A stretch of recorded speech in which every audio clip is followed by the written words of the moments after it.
confused by finances, investing, estate and retirement planning? Well, I went to school so you don't have to. Welcome to Finances And with Kathy and Jennifer. Welcome to Finances And. I'm Jennifer and I'm here with Kathy. Today we're going to be talking about moving expenses. Moving can be exciting or overwhelming. Boxing up all your belongings and starting somewhere new can be your nightmare, or it could also be a dream. One thing that is true in either case is you will have many costs to consider in this process. So I have a friend of mine, Doug, who just moved, and he suggested we cover this topic, and we are happy to oblige. Jennifer, I know you just moved recently. How did that go? It went fine. It's something that always... extra costs always kind of sneak up with moving, or you kind of think about it and anticipate, oh man, there's going to be all these costs. But then once you actually look into it, then it's an even bigger reminder that, oh yes, there's all these costs. Well, I haven't had to move since 1999. And if I'm going to be honest with you, many of the things that we're covering today are some of the reasons why I don't even want to move. Completely understandable.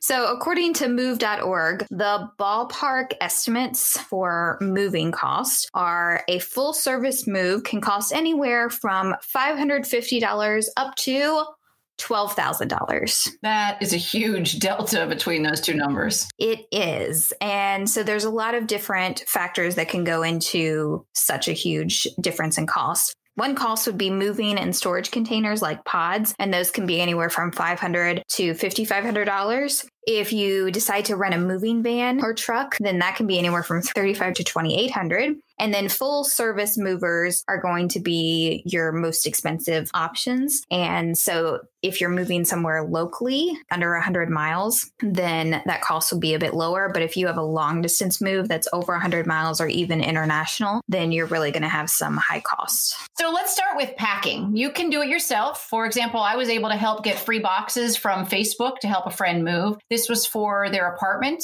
and a website called forrent.com says that you can pay anywhere from like $100 for boxes for a 2-bedroom, $85 for a 1-bedroom, and $50 for a studio.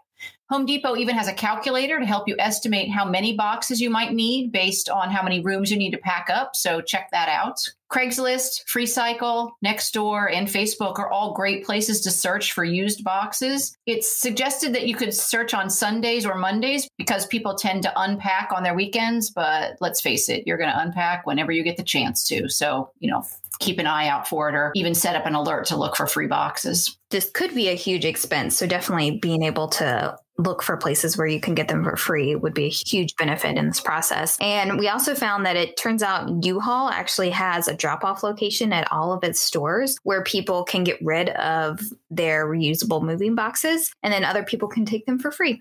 But we also found there are at least 2 apps where you can post boxes that you'd like to get rid of or to be able to pick up boxes. And those are called OfferUp and LetGo. Both offer places to get boxes free or cheap.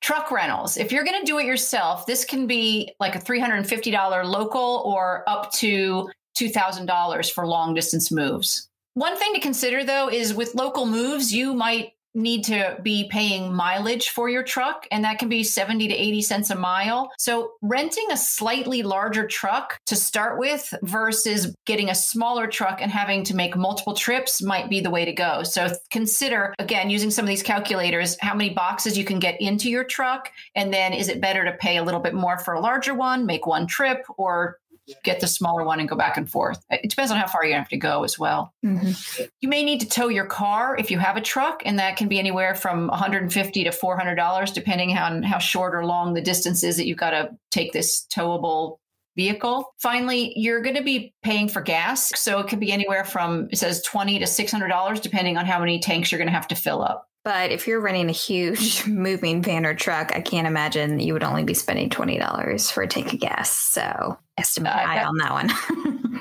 I feel like that would be a super small truck that you're having to not fill all the way back up again. Yeah. If you choose to use movers, be prepared for additional charges like assembling or disassembling furniture, moving specialty items, or any moving supplies that they have, like blankets to protect your furniture or bubble wrap or anything like that. They might charge more for. Paying movers or having someone to move you can be problematic. These are some real life examples that friends and family have had, and it had a lot to do with the contracts and taking the time to carefully read the contract with the movers. For example, my daughter had a TV that was damaged, and the company said up front that they were willing to pay 60 cents per pound. But this $400 TV, they only reimbursed $16 because it didn't weigh very much. So in the end, that was a loss for them after the movers had broken it. Also, always expect the quoted amount of time that they're saying it will take will go over. They say 3 hours, expect double that, and that you will have to be paying for them in their time that they're moving your stuff.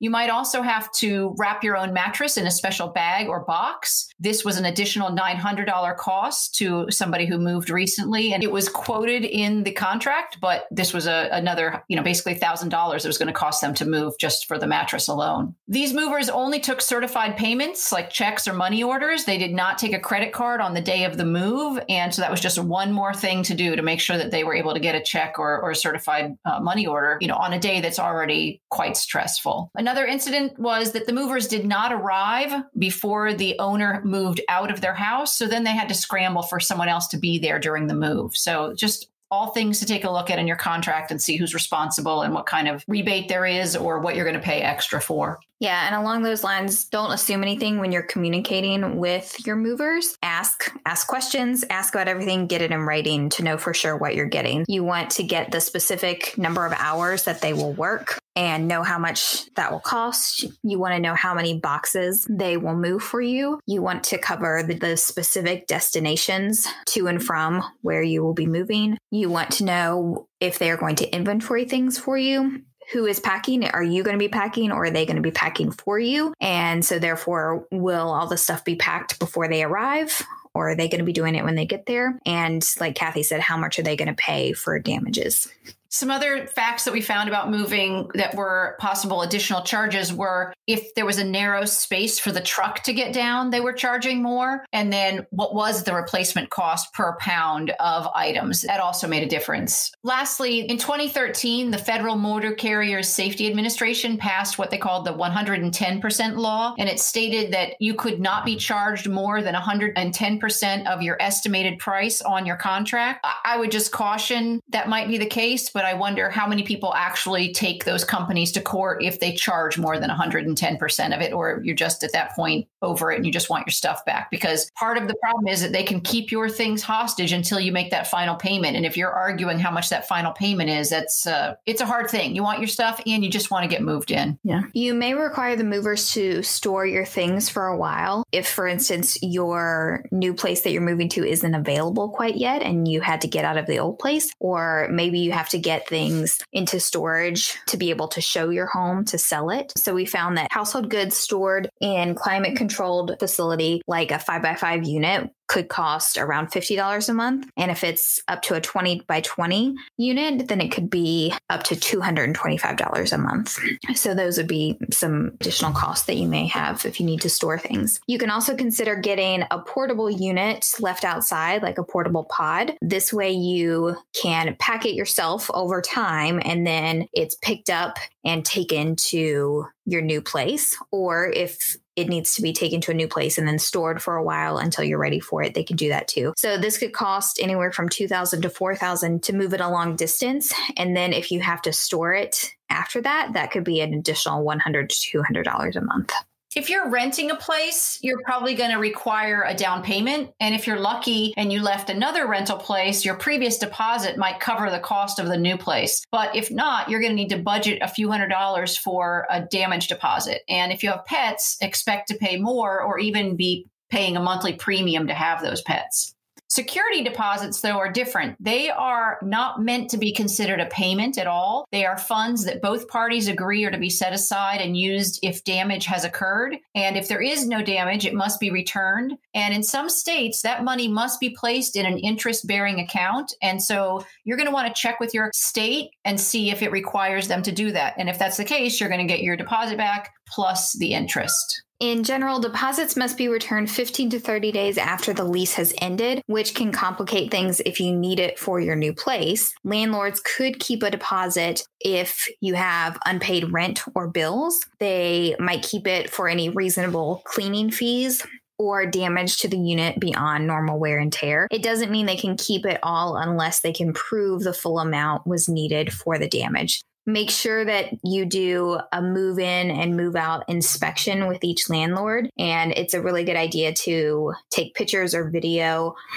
when you do that move in to document any damages and to voice any concerns as soon as you move in to make sure that you have all of that documented. You may find that you have to move, but a permanent place is not available for you yet. You might consider living with family and friends or long-term stay hotels, and even Airbnbs can help fill that gap until you can move into wherever you're going to permanently land. Extended stay hotels are nice choices because they have kitchens versus, say, a hotel. They also charge less the longer you stay, up to 30% off of a 30-day rental. You might also be able to find something called corporate housing, and your company might have that available in your area, but you can also try to find corporate housing just for yourself. There's a group called Blue Corporate Housing, and it's a company that does just that. So that's another option for you. Airbnbs may also charge less for long-term rentals, and you're pretty sure that you will get more room this way, but depending on the market, you could pay 2 times as much for a hotel or for a local Airbnb if you're in a really expensive area.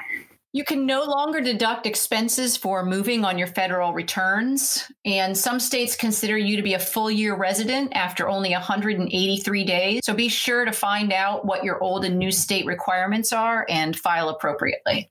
Utilities are another cost to budget for. If you're staying local, you may be able to roll over the deposits you have already paid at your previous place. But if you're moving out of their coverage area, you will have to wait for them to return your deposit and pay out one to the new place. If this is your first place, expect to have gas or electric, water, internet, and maybe cable bills. They will run a soft credit check to make sure that you're credit worthy, but this type of inquiry doesn't change your score, but it may keep you from getting the utility if you don't pay your bills. If they deny you service, you have a legal right to know why, but they have 30 days to send you a letter letting you know why. If the bills were under your spouse's name, not yours, you should be able to apply under your own name to open an account. Conversely, you're going to want to make certain that you contact your current utilities and give them a disconnect date. You do not want to allow the next person to use your service because if they don't pay, you'll be on the hook for those costs. It does appeal to our better nature to help someone out like this, but there are real consequences to your credit score or reports if you're not careful with these kinds of things. Another expense to consider that you might not have thought of is that you may have to change your license, and there are fees associated for that. So for instance, in Virginia, you have 30 days to change your address on your license and to get new decals if needed. So that depends on where you live, and if you're changing counties or cities, whatever it is, or moving into a new state, you may have to pay additional fees for those things. You may also pay new rates on your auto insurance depending on if you move to a more urban or rural area. Finally, you need to change your address with the post office. They do charge for this now, so be ready to pony up your $1.05 to alert them to your new address. Anything else? Well, just talking through all of this, it made me think of some additional costs. They're not necessarily moving costs, but if you do move into a new place, there is the potential that you may need to buy some additional new furniture. You may want to do home repairs or paint the new home or things like that. So while it's not necessarily the actual moving cost, it is just, there's a lot of things that will come up that are just kind of keep reminding you of additional expenses that you may need to pay all around the same time. And we also didn't talk about the actual cost of if you're buying a new home, and that's the case for moving, but we do have a podcast on buying and selling a home, and that is episode 24 if you want to check that out. True. Thank you. So thanks for listening to Finances and Moving. We know you chose to listen today, and as always, we are grateful. If you enjoyed this episode, please subscribe and share, and consider leaving a review because it helps bring financial education to others, and it helps people find us more easily. Let us know what questions or topics that you'd like us to cover on financesand.net. You can find infographics on all of our topics in the show notes and on our website. Finances and does not provide tax or legal advice, and nothing in this podcast is to be construed as such. Always consult a tax, accounting, or legal professional for advice on your specific situation. Remember, I went to school, so you don't have to. I forgot the intro. Welcome to Finances. Today we're going to be covering moving and then going to... Okay, got it. Ready?